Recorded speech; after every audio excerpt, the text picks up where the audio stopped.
جی بسم اللہ الرحمن الرحیم، امید کروں گا آپ سب خیریت سے ہوں گے۔ جاہل اور عالم میں کیا فرق ہے، آج کی ویڈیو میں اسی حوالے سے ڈسکس کریں گے۔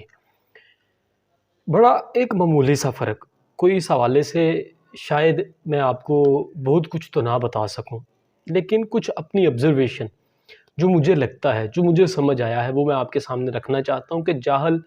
اور عالم سے میری مراد ہے علم والا، اور جاہل سے مراد ہے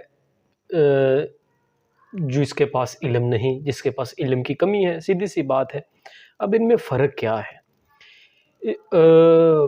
بعض اوقات اس طرح سے ہوتا ہے کہ بڑے بڑے پڑھے لکھے جنہوں نے پی ایچ ڈی کی ہے، ایم فل کیا ہے، لیکن اس کے بعد بھی وہ جاہل رہتے ہیں، اور دوسری طرف ایسے بھی لوگ ملیں گے جنہوں نے شاید صرف میٹرک کیا ہے، معاشرے کی نظر میں تو وہ جاہل ہیں، لیکن وہ جو پڑھے لکھے عالم ہیں ان کا درجہ رکھتے ہیں۔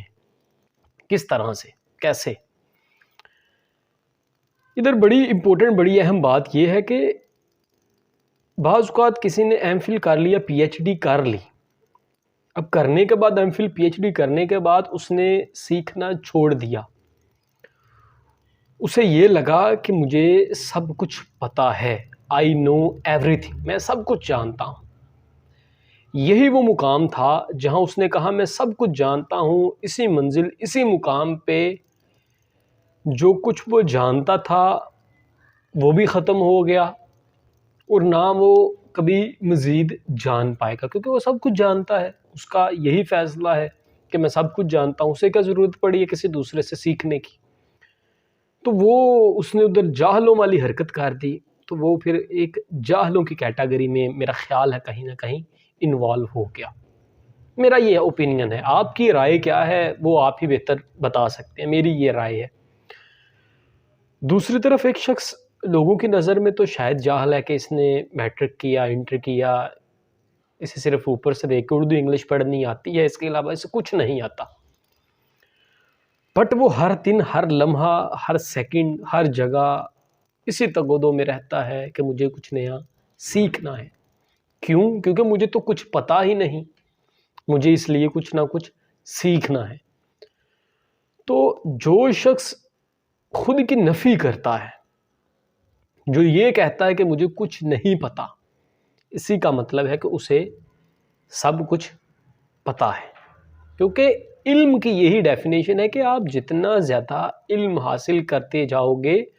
اتنا ہی اپنی لا علمی کا احساس بڑھنا شروع ہو جائے گا، بڑھتا جائے گا۔ تو یہ بڑی سمپل سی ڈیفینیشن ہے۔ تو اب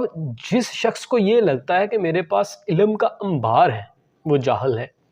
اور جس شخص کو یہ لگتا ہے کہ میں کچھ نہیں جانتا حالانکہ وہ لگا ہوا علم حاصل کرنے،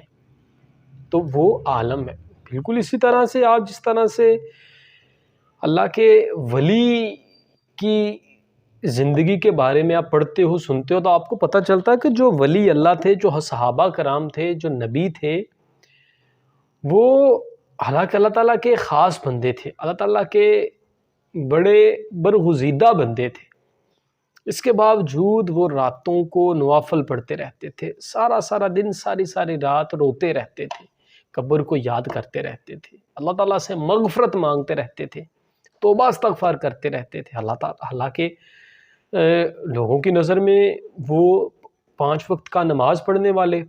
اسی طرح سے قرآن پاک کی تلاوت کرنے والے، اللہ تعالیٰ کے ذکر میں ہر لمحہ مشغول رہنے والے تھے، لیکن پھر بھی وہ توبہ استغفار کرتے رہتے تھے۔ دوسری طرف ہم لوگ کیا کرتے ہیں؟ حالانکہ بالکل اس طرح سے نہیں کوئی بھی کام کرتے ان لوگوں کے پاؤں کی خاک کے برابر بھی ہم نہیں، لیکن ہمیں یہ لگتا ہے کہ ہم جنتی ہیں، ہمیں تو توبہ کرنے کی ضرورت ہی نہیں، ہمیں کیا ضرورت پڑی ہے توبہ استغفار کریں، ہمیں یہ لگتا ہے۔ تو یہ بھی بیسیکلی گناہ گار یا نیکی بھی اسی طرح سے ایک مثال ہے، جس طرح سے عالم اور جاہل کی مثال ہے۔ جسے یہ لگ گیا کہ میں عالم ہوں وہ عالم نہیں، اور جسے یہ لگتا رہا کہ میں جاہل ہوں وہ عالم بعض اوقات بن جاتا ہے، کیونکہ اسے لگتا ہے کہ میں جاہل ہوں، اس کے بعد وہ پھر علم کی طرف جاتا ہے، اس میں علم کی پیاس بڑھ جاتی ہے، اور جسے لگتا ہے میں عالم ہوں تو وہ تو پیاسا کبھی نہیں ہوگا، اسے لگے گا کہ میں فل ہوں، تو ہمیشہ پیاسے شخص کا علم ہے۔ تو یہ ایک چھوٹا بڑا بنیادی سا فرق تھا جو میں نے کہیں پڑھا سنا، میں نے سوچا آپ تک اسے شیئر کروں۔ ملتے ہیں نیکسٹ ویڈیو میں، اللہ حافظ۔